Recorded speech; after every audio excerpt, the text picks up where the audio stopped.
Hi hello ನಮಸ್ತೆ, welcome to motivational channel. ನಾನು ನಿಮ್ಮ ಯಶು ಆರ್. ಎಲ್ರಿಗೂ ಕೂಡ ಪ್ರೀತಿಯಾದಂತಹ ಸ್ವಾಗತವನ್ನು ಕೋರ್ತಾ, ಸ್ನೇಹಿತರೆ, ಇವತ್ತಿನ ಟಾಪಿಕ್ ಬಂದು ದಿನನಿತ್ಯ ಸಾಮಾನ್ಯವಾಗಿ ನಾವು ನೋಡ್ತಾ ಇರ್ತೀವಿ. ನಾವು ಮನೆಯಲ್ಲಿ ಇರ್ತಕ್ಕಂತಹ ಸಾಮಾನ್ಯ ಯಾವ ವಸ್ತುಗಳಿರುತ್ತೆ ಆ ವಸ್ತುಗಳನ್ನ ಉಪಯೋಗಿಸ್ಕೊಂಡು ನಾನಾ ರೀತಿ ಉಪಯೋಗಗಳನ್ನ ಆ್ಯಂಡ್ ಪ್ರಯೋಜನಗಳನ್ನ ಪಡ್ಕೊಳ್ತೀವಿ. ಅದೇ ರೀತಿ ಇವತ್ತಿನ ಎಪಿಸೋಡ್ನಲ್ಲಿ ಪ್ರಮುಖವಾದಂತಹ ಉಪ್ಪು. ಈ ಉಪ್ಪನ್ನ ನಾವು ಅಡುಗೆಗೆ ನಾವು ಎಷ್ಟೇ ರುಚಿಯಾಗಿ ಅಡುಗೆ ಮಾಡಿದ್ರು ಕೂಡ ಈ ಒಂದು ಸ್ಕಿಪ್ ಆಯಿತು ಅಂತ ಅಂದರೆ ನಿಜವಾಗ್ಲೂ ಕೂಡ ಊಟ ರುಚಿನೇ ಆಗಲ್ಲ. ಸೊ ಈ ಉಪ್ಪನ್ನ ದಾರಿದ್ರ್ಯ ಲಕ್ಷ್ಮಿನೂ ಕೂಡ ನಾವು ಪಡ್ಕೊಳ್ಬಹುದು ಆ್ಯಂಡ್ ಒಂದು ಅದೃಷ್ಟ ಲಕ್ಷ್ಮಿನೂ ಕೂಡ ನಾವು ಪಡ್ಕೊಳ್ಬಹುದು ಅನ್ನೋದನ್ನು ಕೇಳ್ತೀವಿ. ಸೊ ಈ ಉಪ್ಪನ್ನ ಹೇಗೆ ನಾವು ಇಟ್ಕೊಳ್ಬೇಕು ಆ್ಯಂಡ್ ಈ ಉಪ್ಪನ್ನ ಯಾವ ರೀತಿ ಇಟ್ಟರೆ ನಮಗೆ ಹಣ ಆಕರ್ಷಿಸುತ್ತೆ ಆ್ಯಂಡ್ ಎಲ್ಲ ನೆಗೆಟಿವಿಟಿ ಎನರ್ಜಿ ಹೋಗುತ್ತೆ ಅನ್ನೋದ್ರ ಬಗ್ಗೆ ಇವತ್ತಿನ ವಿಡಿಯೋದಲ್ಲಿ ತಿಳ್ಕೊಳ್ತಾ ಹೋಗೋಣ. ದಯವಿಟ್ಟು ವಿಡಿಯೋನ ಎಲ್ಲೂ ಸ್ಕಿಪ್ ಮಾಡದೆ ಪೂರ್ತಿಯಾಗಿ ನೋಡಿ. ಹಾಗೆ ಯಾರೆಲ್ಲ ನನ್ನ ಚಾನಲ್ನ ಇನ್ನೂ ಸಬ್ಸ್ಕ್ರೈಬ್ ಆಗದೆ ವಿಡಿಯೋ ನೋಡ್ತಿದ್ದೀರಾ, ದಯವಿಟ್ಟು ಸಬ್ಸ್ಕ್ರೈಬ್ ಮಾಡ್ಕೊಂಡು ವಿಡಿಯೋ ನೋಡಿ. ಇಲ್ಲಿವರೆಗೆ ಯಾರೆಲ್ಲ ಸಬ್ಸ್ಕ್ರೈಬ್ ಮಾಡ್ಕೊಂಡಿದ್ದೀರಾ ಅವ್ರಿಗೆ ಹೃತ್ಪೂರ್ವಕವಾದಂಥ ಧನ್ಯವಾದವನ್ನು ಸಲ್ಲಿಸ್ತಾ ಎಪಿಸೋಡ್ನ ಶುರು ಮಾಡೋಣ. ಒಂದೇ ಲೈನಲ್ಲಿ ಹೇಳಬೇಕು ಅಂತಂದರೆ, ಉಪ್ಪಿಂದ ಮನೆಗೆ ಅದೃಷ್ಟ ಲಕ್ಷ್ಮಿನೂ ಕೂಡ ತರ್ಬೋದು ಆ್ಯಂಡ್ ದರಿದ್ರ ಲಕ್ಷ್ಮಿನೂ ಕೂಡ ತರಬಹುದು. ಬಹಳ ಜನ ಮಿಸ್ಟೇಕ್ ಮಾಡೋದು ಏನು ಗೊತ್ತಾ, ಉಪ್ಪನ್ನು ಸಹಜವಾಗಿ ಅದೃಷ್ಟ ಹೇಳ್ತಾ ಇದ್ದೀನಿ ಕೇಳಿ, ಅದೃಷ್ಟ ಲಕ್ಷ್ಮಿಯನ್ನು ಮಾತ್ರ ತೊಗೊಂಡು ಬರಬೇಕು. ನಾವು ಏನೇ ಸ್ಟ್ರಗಲಿಂಗ್ ಮಾಡಲಿ, ಏನೇ ಲೈಫಲ್ಲಿ ಏನೇ ಮಾಡಲಿ, ಒಂದು ಹಣ, ನಾವೇನೇ ಒಂದು ಲೈಫಲ್ಲಿ ಏನು ಮಾಡ್ತಾ ಇದ್ದೀವಿ ಅಂತಂದರೆ, ಒಂದು ಸ್ಟ್ರಗಲಿಂದಾಗಿರ್ಬೋದು, ಒಂದು ಹಾರ್ಡ್ ವರ್ಕಿಂದಾಗಿರ್ಬೋದು, ಏನೇ ಆಗಿರ್ಬೋದು, ಹಣಕ್ಕೋಸ್ಕರ ನಾವು ಮಾಡ್ತಾ ಇರ್ತೀವಿ. ಸೊ ನಮ್ಮಲ್ಲಿರ್ತಕ್ಕಂತಹ ನಾವು ಉಪ್ಪನ್ನು ಹೇಗೆ ನಾವು ಮಾಡ್ತಕ್ಕಂಥದ್ದು, ಹೇಗೆ ಇಡ್ತಕ್ಕಂಥದ್ದು, ಸಿಂಪಲ್ ಆ್ಯಂಡ್ ಪವರ್ಫುಲ್ ಆದಂತಹ ಟ್ರಿಕ್ಸ್ನ ನಾನು ಈ ವಿಡಿಯೋದಲ್ಲಿ ಹೇಳ್ಕೊಡ್ತೀನಿ. ಯಾಕಂದರೆ ಜೀವನದಲ್ಲಿ ನಮಗೆ ಅದೃಷ್ಟದಿಂದ ಮಾತ್ರ ಆ ಉಪ್ಪಿನಿಂದ ಸೆಳ್ಕೊಳ್ಬೇಕು. ನಾವು ದರಿದ್ರ ಲಕ್ಷ್ಮಿಯನ್ನು ತಗೊಳ್ತು ಅಂತ ಅಂದರೆ ಇಡೀ ಎಲ್ಲವೂ ಕೂಡ ನಾಶ ಆಗೋದು.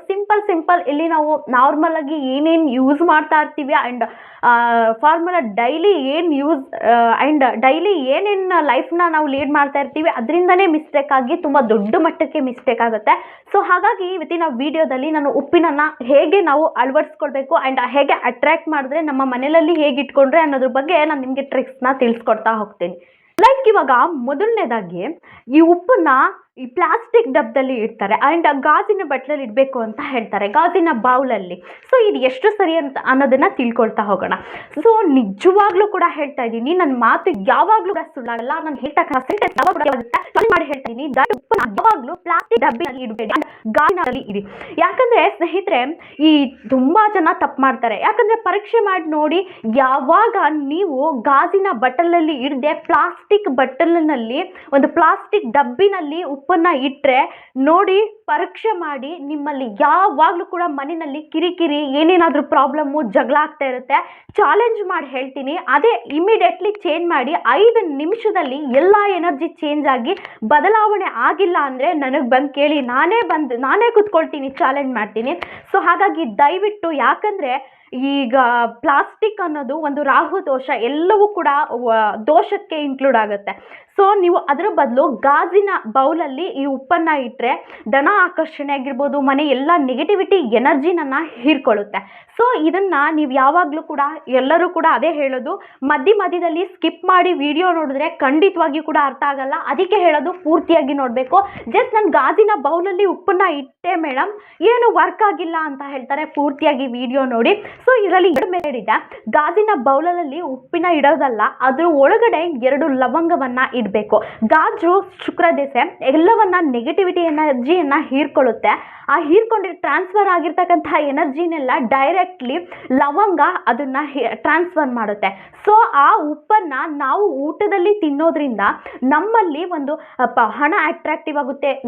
ಗಾಜಿನ ಭರಣಿನಲ್ಲಿ ಇರ್ತಕ್ಕಂಥದ್ದು ಉಪ್ಪಿನ ನಾವು ಸೇವಿಸಿದ್ರೆ, ನಾವು ಊಟದಿಂದ ತಗೊಂಡ್ರೆ ಹಣ ಆಕರ್ಷಣೆ ಆಗುತ್ತೆ, ಎಲ್ಲ ನೆಗೆಟಿವಿಟಿ ಎನರ್ಜಿ ಕೂಡ ಹೋಗುತ್ತೆ.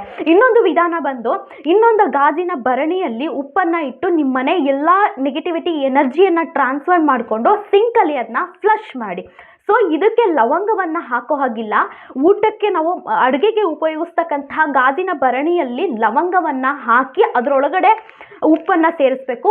ಇದನ್ನು 1 ವಾರಕ್ಕೊಂದ್ಸಲ ಚೇಂಜ್ ಮಾಡಬೇಕು. ಇನ್ನೊಂದು ಗಾಜಿನ ಭರಣಿಯಲ್ಲಿ ಉಪ್ಪನ್ನು ಹಾಕಿ ನಿಮ್ಮನೆ ಎಲ್ಲ ನೆಗೆಟಿವಿಟಿ ಎನರ್ಜಿಯನ್ನು ಟ್ರಾನ್ಸ್ಫರ್ ಮಾಡೋದಕ್ಕೆ 1 ವಾರಕ್ಕೊಂದ್ಸಲ ಅದನ್ನು ಸಿಂಕಲ್ಲಿ ಫ್ಲಶ್ ಮಾಡಿ ಮತ್ತೆ ಹೊಸದಂತಹ ಉಪ್ಪನ್ನು ಶೇಖರಣೆ ಮಾಡಿ ಇಡೋದ್ರಿಂದ ನಮ್ಮ ಮನೆಯ ನೆಗೆಟಿವಿಟಿ ಎನರ್ಜಿನೆಲ್ಲ ಹೀರ್ಕೊಳ್ಳುತ್ತೆ. ಅದು ಇನ್ನೊಂದು, ನಾವು ಊಟದಲ್ಲಿ ಸೇವಿಸೋ ಉಪ್ಪನ್ನು ಲವಂಗ ಹಾಕಿ ಅದನ್ನು ಒಂದು ಅಡಿಗೆಗೆ ಉಪಯೋಗಿಸೋದ್ರಿಂದ ನಮ್ಮಲ್ಲಿರ್ತಕ್ಕಂತಹ ಒಂದು ಧನಾಕರ್ಷಣೆ ಆಗಿರ್ಬೋದು, ಲೆವೆಲ್ ಇರ್ಬೋದು, ನಮ್ಮ ಅಟ್ರಾಕ್ಟಿವ್ ಆಗಿರ್ಬೋದು, ನಮ್ಮ ಪಾಸಿಬಲ್ ಆಗಿರ್ಬೋದು, ಒಂದು ಪರ್ಸ್ನಾಲಿಟಿ ಆಗಿರ್ಬೋದು, ಎಲ್ಲವನ್ನ ಅಟ್ರಾಕ್ಟ್ ಮಾಡ್ತಾ ಹೋಗುತ್ತೆ. ಶುಕ್ರ ದೆಸೆ ನಿಮ್ಗೆ ಗೊತ್ತೇ ಇದೆ, ಹಣವನ್ನು ಅಟ್ರಾಕ್ಟ್ ಮಾಡ್ತಕ್ಕಂಥದ್ದು ಆ್ಯಂಡ್ ನೆಗೆಟಿವಿಟಿ ಎನರ್ಜಿಯನ್ನು ದೂರ ಹೋಗ್ಲಾಡ್ತಕ್ಕಂಥದ್ದು. ಹಾಗಾಗಿ ವಿಡಿಯೋನ ಸ್ಕಿಪ್ ಮಾಡಬೇಡಿ. ಅರ್ಥ ಆಗಿಲ್ಲ ಅಂತ ಅಂದರೆ ಮತ್ತೆ ರಿವರ್ಸ್ ಹೋಗಿ ವಿಡಿಯೋ ನೋಡಿ, ಅರ್ಥ ಆಗುತ್ತೆ. ಇನ್ನೊಂದು, ಇವು ಕಲ್ಲುಪ್ಪನ್ನ ತರಬೇಕಾದ್ರೆ ಯಾವ ವಾರ ತರಬೇಕು ಅಂತಲೂ ಕೂಡ ಕೇಳ್ತಾರೆ. ವಾರಗಳು ಖಂಡಿತ ಇದೆ. ಗುರುವಾರ ಆ್ಯಂಡ್ ಶುಕ್ರವಾರ ತಂದ್ರೇ ತುಂಬಾ ಒಳ್ಳೆಯದು.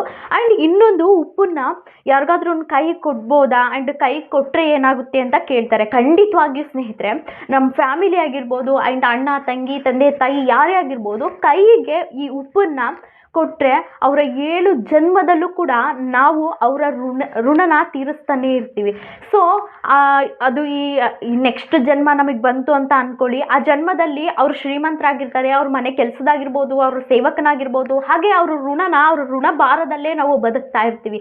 ಹಾಗೆ ಬದುಕಲ್ಲಿ ಯಾರೇ ಒಂದು ಉಪ್ಪನ್ನು ಕೇಳಿದ್ರು ಕೂಡ ಕೆಳಗಡೆ ಇಟ್ಬಿಡಿ ಆ್ಯಂಡ್ ಅವ್ರ ಕೈಗೆ ಕೊಟ್ಟರೆ ಅವರ ಋಣ ಭಾರದಿಂದನೇ ನೀವು ಬದುಕ್ತಾ ಇರ್ತೀರಿ. ಮತ್ತು ಈ ಉಪ್ಪನ್ನು ದಾನ ಮಾಡಬಹುದಾ ಅಂತ ಕೆಲವ್ರು ಕೇಳ್ತಾ ಇರ್ತಾರೆ. ಖಂಡಿತ ಮನುಷ್ಯ ಆದರೂ ಕೂಡ ಉಪ್ಪನ್ನು ದಾನ ಮಾಡಲೇಬೇಕು. ಅಟ್ಲೀಸ್ಟ್ ತಿಂಗಳಿಗೆ ಒಂದ್ಸರಿನಾದ್ರು ದಾನ ಮಾಡಬೇಕು. ಹೆಂಗೆ ಅಂದರೆ, ಈ ದೇವಸ್ಥಾನಗಳಲ್ಲಿ ದಾನ ಮಾಡ್ತಕ್ಕಂಥದ್ದಾಗಿರ್ಬೋದು, ಉಪ್ಪನ್ನು ತಿಂಗಳಿಗೆ ಒಂದ್ಸರಿನಾದರೂ ಕೂಡ ದಾನ ಮಾಡಿ. ಈ ಉಪ್ಪನ್ನು ನೀರೊಳಗಡೆ ಹಾಕಿದ್ರೆ ಏನಾಗುತ್ತೆ, ಕರಗೋಗುತ್ತೆ. ಹಾಗೆ ನಿಮ್ಮ ಲೈಫಲ್ಲಿ ಇರ್ತಕ್ಕಂತಹ ನಿಮ್ಮ ಕಷ್ಟಗಳನ್ನೆಲ್ಲ ಕೂಡ ದೇವ್ರ ಮುಂದ್ಗಡೆ ಹೋಗಿ, ಅಲ್ಲಿ ಅರ್ಚಕರಿಗೂ ಅಷ್ಟೇ, ಅರ್ಚಕರು ಕೈ ಕೊಡಬೇಡಿ, ಅಲ್ಲಿ ನೆಲದ ಮೇಲೆ ಇಡಿ ಆ್ಯಂಡ್ ತಟ್ಟೆ ಮೇಲೆ ಇಟ್ಬಿಡಿ. ಆ ಕೊಡೋದ್ರಿಂದ ನಿಮ್ಮ ಕಷ್ಟ ಕಾರ್ಪಣ್ಯಗಳು ಕೂಡ ಎಲ್ಲ ಮಂಜಿನ ಗೆಡ್ಡೆ ಥರ ಕರಗೋಗ್ಬಿಡುತ್ತೆ. ಅಟ್ಲೀಸ್ಟ್ ತಿಂಗಳಿಗೆ ಒಂದ್ಸರಿನಾದ್ರು ಕೂಡ ಭಗವಂತನಿಗೆ ಆ ಉಪ್ಪನ್ನು ಸಮರ್ಪಣೆ ದಾನ ಮಾಡೋದ್ರಿಂದ ನಿಮ್ಮ ಕಷ್ಟಗಳು ಎಲ್ಲವೂ ಕೂಡ ನಿರಾಂತಕವಾಗಿ ಯಾವುದೇ ತೊಂದರೆ ಇಲ್ಲದಿರೋ ಹಾಗೆ ಮಂಜಿನ ಗೆಡ್ಡೆ ಕರಗೋ ಹಾಗೆ ಕರಗೋಗ್ಬಿಡುತ್ತೆ. ಸೊ ಈ ಉಪ್ಪಿನ ಮಹತ್ವ ಹೇಗೆ ಇಡಬೇಕು ಅನ್ನೋದ್ರ ಬಗ್ಗೆ ಇದೆಲ್ಲ ಸಂಪೂರ್ಣವಾದಂತಹ ಮಾಹಿತಿ ಯೂಸ್ಫುಲ್ ಆಗಿದ್ರೆ ದಯವಿಟ್ಟು ವಿಡಿಯೋಗೊಂದು ಲೈಕ್ ಕೊಡಿ, ಹಾಗೆ ಕಮೆಂಟ್ ಮಾಡಿ ಆ್ಯಂಡ್ ವಿಡಿಯೋನ ಶೇರ್ ಮಾಡಿ ಆ್ಯಂಡ್ ಗೊತ್ತಿದೆ ಅಲ್ವಾ, ಸಬ್ಸ್ಕ್ರೈಬ್ ಮಾಡ್ಕೊಂಡು ವಿಡಿಯೋ ನೋಡಿ ಅಂತ ಹೇಳ್ತಾ ನೆಕ್ಸ್ಟ್ ಎಪಿಸೋಡಲ್ಲಿ ಬರ್ತೀನಿ. ಅಲ್ಲಿವರೆಗೂ ನಮಸ್ತೆ.